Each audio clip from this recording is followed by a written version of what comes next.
পূর্ব প্রাচীন মহিষপোতা কালীতলার পুজো এই বছর ১৬০তম বর্ষে পদার্পণ করল।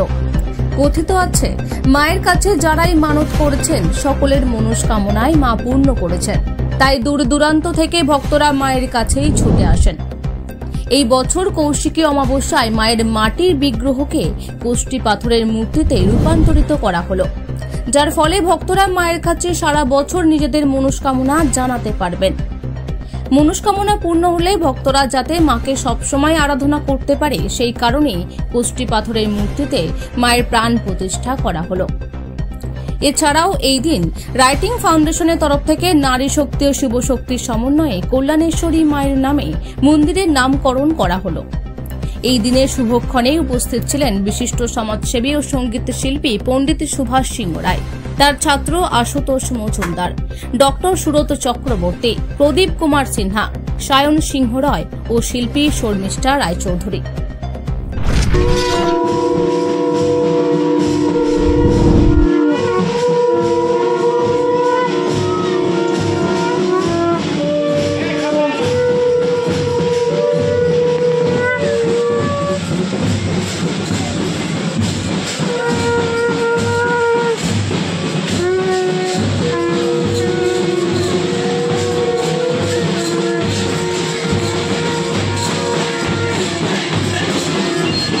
এখানে সবচেয়ে বড় কথা হলো যে আমরা সকলেই একত্র ভাবে এর পেছনে পড়ে আছি দীর্ঘদিন ধরে। আমি যেহেতু সাংস্কৃতিক সঙ্গীত জগতে আছি, তো সঙ্গীত জগৎ তো শান্তির বার্তা পৌঁছয়। আমি এছাড়াও বিভিন্ন জায়গায় গেছি, বিভিন্ন মূর্তি দেখেছি, বিভিন্ন জায়গায় গেছি। আমাদের মায়ের মূর্তির আদলটা হচ্ছে ত্রিপুরা সুন্দরীর যে মূর্তি, সেই মূর্তি। ত্রিপুরায় যা মূর্তি দেখেছি আমি, সেতে ষোড়শী। তাতে আমি, আমার এক ছাত্র ছিল, তার নাম হচ্ছে আশুতোষ মজুমদার।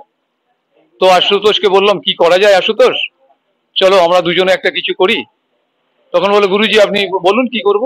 আমি, আমাদের এই মূর্তিটা তো বসাতে হবে। আমি এটা আগে মনে মনে ঠিক করেছিলাম যে ওকে নিয়ে আমি একসঙ্গে কাজটা করব। তো আজকে ও এখানে আসতে পারিনি অনুবশত কারণে, হয়তো বিকেলের দিকে আসতে পারে। কিন্তু মূর্তিটা স্থাপন হলো, এটাই আমি করার কেউ নয়, যা করেছেন মা।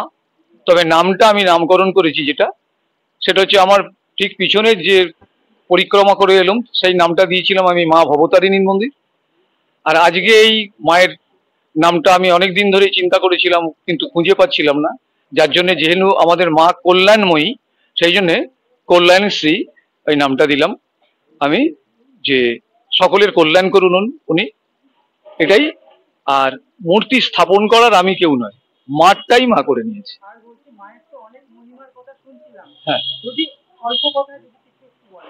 হ্যাঁ, এখানে অনেকে অনেক রকম ভাবে অনেক কিছু মনস্কামনা করেছে, তারা ব্যক্তিগতভাবে তার পেয়েছে, তার ফল পেয়েছে। মা কারুকে ফিরিয়ে দেন না, কারণ আমি ভারতবর্ষের এমন কোনো মূর্তি নেই বা মন্দির নেই সঙ্গীতের ক্ষেত্রে ভারতের বাইরেও, যে আমি অন্তত যাইনি। তো সেক্ষেত্রেও দেখেছি যে আমাদের মা যেন একটু অন্যরকমই আমাদের দেখেন। তাই সকলকে বলবো যে সকলে মিলে, এখানে অন্য কোনো মতান্তর থাকবে না, সকলে মিলে জয় মা কল্যাণেশ্বরীর নাম করে আমরা মায়ের কাছে আসি। মা কোনোদিন যদি সন্তান যায় তার কাছে, কোনোদিন তিনি দূরে ফেলে দিতে পারেন না। এটাই হচ্ছে মা কল্যাণেশ্বরী। দেখুন, পানিহাটি অঞ্চলে প্রাচীন যদি একটা জনপদ আমরা বলি, তাহলে এই মহিষপোতা। প্রাচীন লোকশ্রুতি থেকে জানা যায়, মহেশকে এখানে স্থায়ী সামনের যে বটগাছ আছে সেখানে স্থাপন করা হয়েছিল বা পাতা হয়েছিল, তার থেকেই মহেশপোতা বা এখন মহিষপোতা নাম এসছে। তা লোকশ্রুতি অনুযায়ী এই মন্দিরের বয়স আনুমানিক ১৬০ বছর। কিন্তু আমরা যদি লোকশ্রুতি বা বিভিন্ন তথ্য নিই, তাহলে এটা ৩০০ বা ৪০০ বছরের প্রাচীনতা এই মন্দির রয়েছে। আজ এই মন্দির এতদিন পুজো হয়ে এসছেন মৃত্তিকা বা মাতৃকা শক্তি দ্বারা। মৃত্তিকার মূর্তি ছিলেন। এইবার পণ্ডিত সুভাষ সিংহ রায়ের অনুপ্রেরণা, তার চেষ্টায় প্রচেষ্টায় এবার পাথরের একটি ভাস্কর্য মূর্তি তৈরি হলো।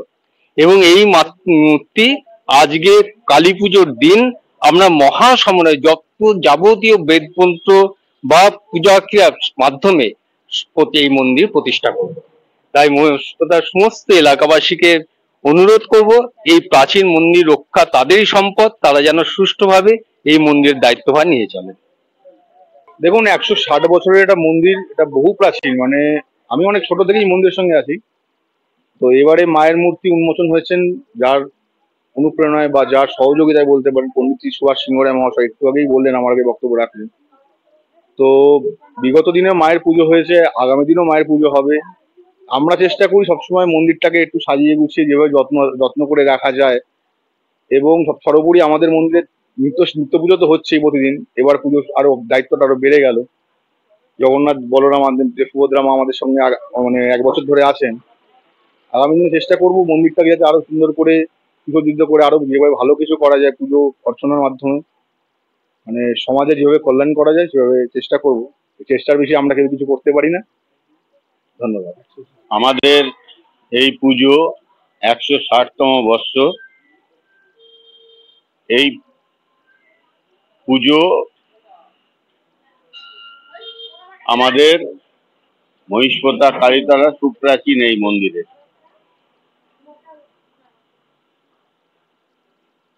এবারে বিশেষ করে দেখতে পাচ্ছি যে পাথরের মূর্তি স্থাপন হয়েছে। কত বছর বাদে এই পাথরের মূর্তি স্থাপন হলো?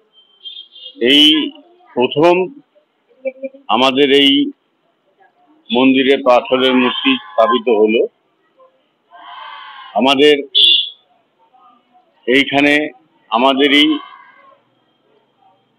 পূর্বপুরুষ যারা পুজো করেছিলেন তারা মাটির মূর্তিতে পুজো করেছেন, কিন্তু আমাদের এই এলাকার বহু আকাঙ্ক্ষিত চাহিদা ছিল যে এই পাথরের মূর্তিটা হলে আমরা সারা বছর এটাকে রক্ষণাবেক্ষণ করতে পারবো এবং এবং এটা দীর্ঘস্থায়ী হবে। তাই আমাদের এখানে আমাদেরই এই মন্দিরের শুভাকাঙ্ক্ষী ওয়েল উইশার যে সে দীর্ঘ ছোট বয়স থেকে এই পুজোর সঙ্গে যুক্ত ছিল, পণ্ডিত সুভাষ সিংহ রায়। তাদের আমাদের এইখানে এই পুজো কবে প্রতিষ্ঠা হচ্ছে আনুমানিক 160 বছর চলছে, কিন্তু এই কথিত আছে এইখানে যে একটা সময় এই পুজো আমাদের যারা পূর্বপুরুষ ছিলেন তারা করেছিলেন, এখানে বাক তাড়িয়ে পুজো হয়েছে তাদের ভাষায়, তাদের কথায় আমরা শুনেছি। তাই এই মন্দিরে একটা বিশেষ তাৎপর্য আছে, সেটা হচ্ছে এই মা কালী মন্দিরে মায়ের যে আদ্যা শক্তি, এই শক্তিটা আপামর জনতা তারা তাদের ভক্তি সহকারে গ্রহণ করে এবং তারা ভক্তি দিয়ে এই মাকে সারা বছর তারা পুজো করে। এতল অঞ্চলে এই সুপ্রাচীন মন্দির আর দেখা যাবে না। এবং এই যে আজকে এই মন্দিরের যে কষ্টি পাথরের যে মূর্তিটা হলো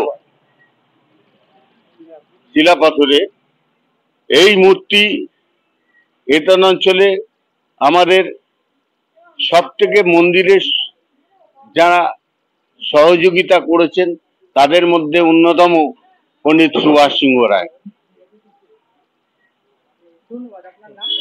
আমার নাম প্রভাত সিংহ রায়, আমি মন্দির কমিটি 2025-এর সভাপতি এবং আমি চাই আপামর জনতা এই মন্দিরের রক্ষণাবেক্ষণের ক্ষেত্রে সহযোগিতার হাত বাড়িয়ে দিক, এই আবেদন আমরা রাখি।